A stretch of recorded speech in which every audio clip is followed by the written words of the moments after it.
Bismillahirrahmanirrahim. Faslun ari ieu eta hiji fasal.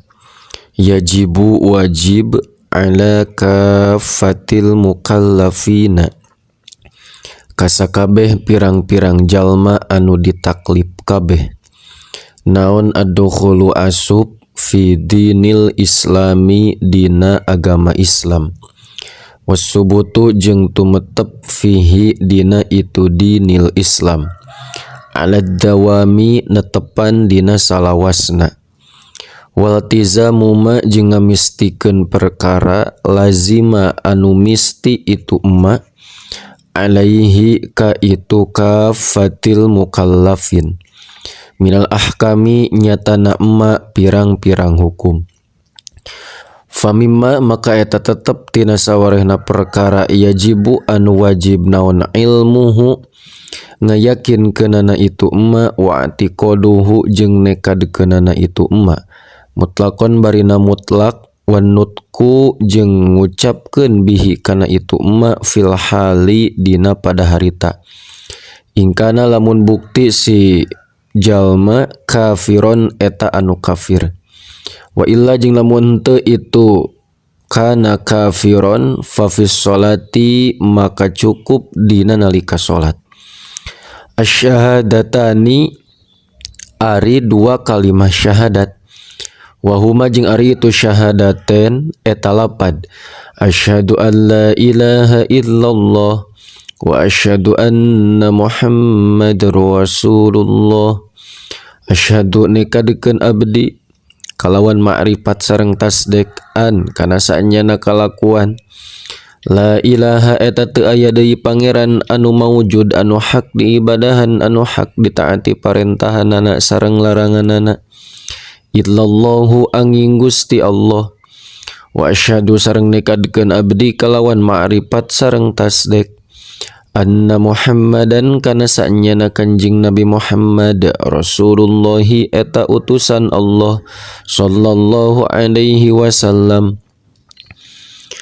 Wa makna asyhadu an la ilaha illallah jeung ari maknana lafaz asyhadu an la ilaha illallah anta'ana ma eta yen ngayakinkeun anjeun wa ta'taqida jeung yen nekadkeun anjeun wa tu'mina jeung yen ngimankeun anjeun wa tusaddiqa jeung yen ngabenerkeun anjeun an kana saenyana kalakuan sareng tingkah la ma'buda eta teu aya deui pangeran anu hak diibadahan bihaqqin kalawan hak kalawan sabenerna fil wujudi dina ayana illallahu angin Gusti Allah al wahidu anu teu aya juz itu Allah al ahadu anu teu narima kana kabagi itu Allah al awalu anu ti heula Allah al qadimu anu langgeng Allah al hayyu anu hirup Allah al qayyumu anu jumeneng kalawan datna Gusti Allah al baqi anu tumetep Gusti Allah ad-daimu anu lawas Gusti Allah al khaliqu anu ngadamel Gusti Allah ar-razzaqu anu seueur maparinan rizki na Allah al alimu anu uninga Allah al qadiru anu kawasa Allah al fa'alu anu seueur ngadamelna Gusti Allah. Lima kana perkara yuridu anu ngersakeun Allah kana itu emak ma ari perkara syaa anu ngersakeun saha Allahu Allah tanapi syaa anu ngersakeun kana itu emak saha Allahu Allah kana eta bukti itu emak wa majing ari perkara lam yasya anu henteu ngersakeun Allah kana emak lam yakun eta henteu bukti itu emak wala haula jeung teu aya daya upaya pikeun ngalakukeun taat wala quwata jeung teu aya kakuatan pikeun nyingkahan maksiat illa billahi angin kalawan pitulung Allah al ali anu maha luhur Allah al alimi tur anu maha agung Allah. Mausufin anu kasipatan mausupun ari Allah eta anu kasipatan bikulli kamalin kalawan sakabeh pirang-pirang sifat kasampurnaan munazzahun anu dibersihkeun angkuli naqsin tina sakabeh sifat kekurangan, laisa teu aya kamislihi eta tetepan tarna Allah naon syai'un hiji perkara oge. Wa huwa jeung ari Allah as-sami'u eta zat anu maha ngadangu, al-basiru turdat anu maha ningali. Fahuwa maka ari Gusti Allah al-qadimu eta zat anu heubeul teu aya mimitina. Wa ma jeung ari perkara siwahu anu salian ti Allah hadithun eta anu anyar. Wa huwa jeung ari Gusti Allah al-khaliqu eta zat anu nyiptakeun. Wa ma jeung ari perkara siwahu anu salian ti Allah makhlukun eta anu diciptakeun. Wa kalamuhu jeung ari dawuhan Allah qadimun eta anu heubeul teu aya mimitina kasairi sifatihi sapertikeun sasesana pirang-pirang sifatna Allah. Li'annahu karna saanyana Allah subhanahu maha suci Allah mubayyinun eta anu ngabedaan di jami'il makhluqati kasakabeh pirang-pirang makhluk. Fi dzati dina zatna was sifati jeung dina pirang-pirang sifatna wal af'ali jeung dina pirang-pirang pagdamelanana. Subhanahu maha suci Allah wa ta'ala jeung maha luhur Allah amma cul tina perkara yaqulu anu ngaromong saha adzalimuna pirang-pirang jalma nu dzarolim kabeh uluwan kalawan maha luhur kabiron tur maha agung atawa uluwan kalawan maha luhur saanyana kabiron tur maha agung saanyana.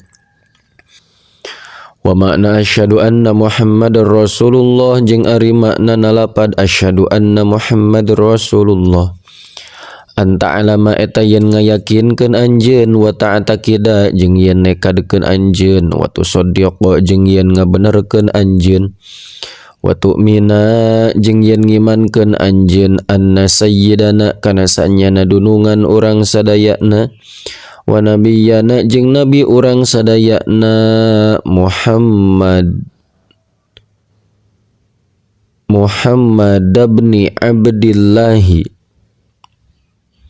tegesna Nabi Muhammad putra pamegetna Abdullah bin Abdul Muttalibi Sayyid Abdullah putra pamegetna Abdul Muttalib ibni Hashimin Abdul Muttalib putra pamegetna Hashim bin Abdi Manafin Hashim putra pamegetna Abdi Manaf al-Qurasyi anu bangsa Quraisy sallallahu alaihi wasallam.